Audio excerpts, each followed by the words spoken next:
Welcome back to the channel. I'm Joe Potter and this is the Vintage Underground. Update on the Jag Coupe. Some more things done, many more to do. I'm working on the dash area.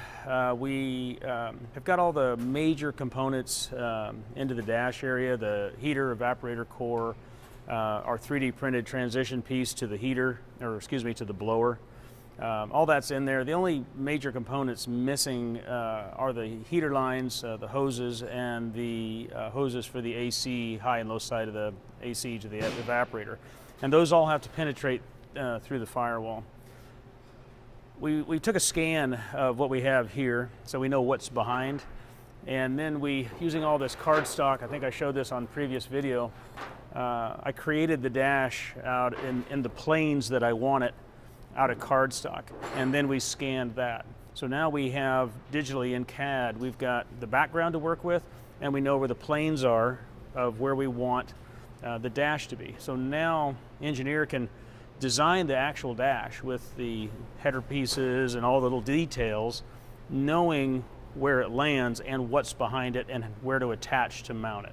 So all that'll be created in CAD. So we have that now, and these major components are in here. So I'll show you a little bit here.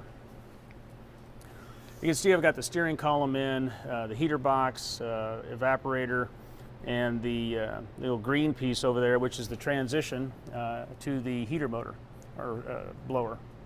So all that's in place, and now I can do hoses.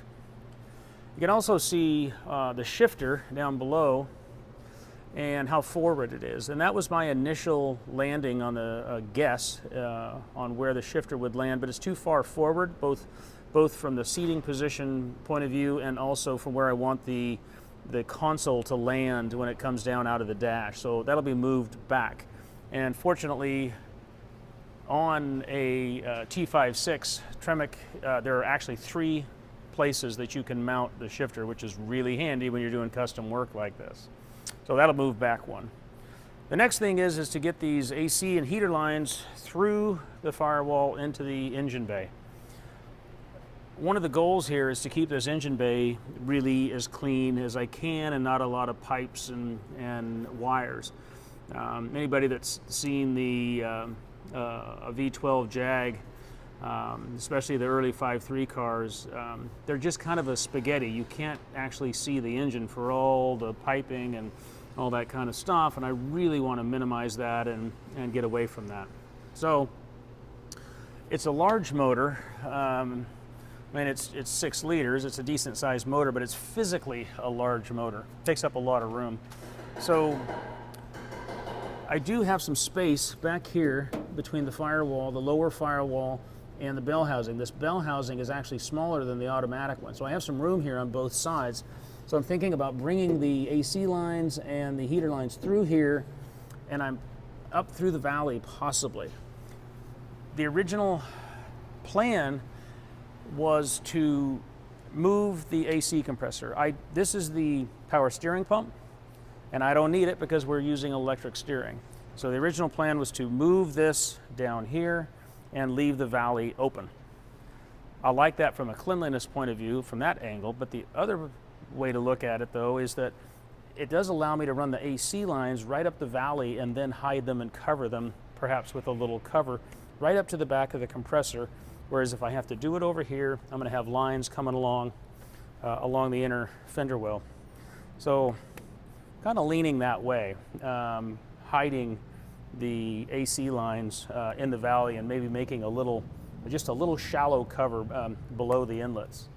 So that's progressing. That's the next big step on the dash, is to get those lines in there. Made some progress at the back of the car.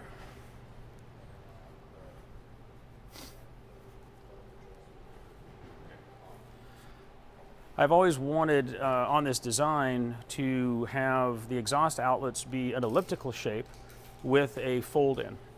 So, which is tricky to do because you are going this way and you also have a slight crown this way, and then to make that elliptical and get a rolled-in edge is a little tricky. So Ben does the metal shaping, made these in a square.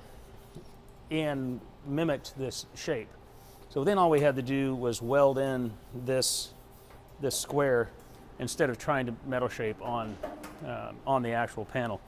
So I'm pleased with those. I like the look of that a lot. That is roughly where the exits were on the stock cars, but obviously a completely different shape.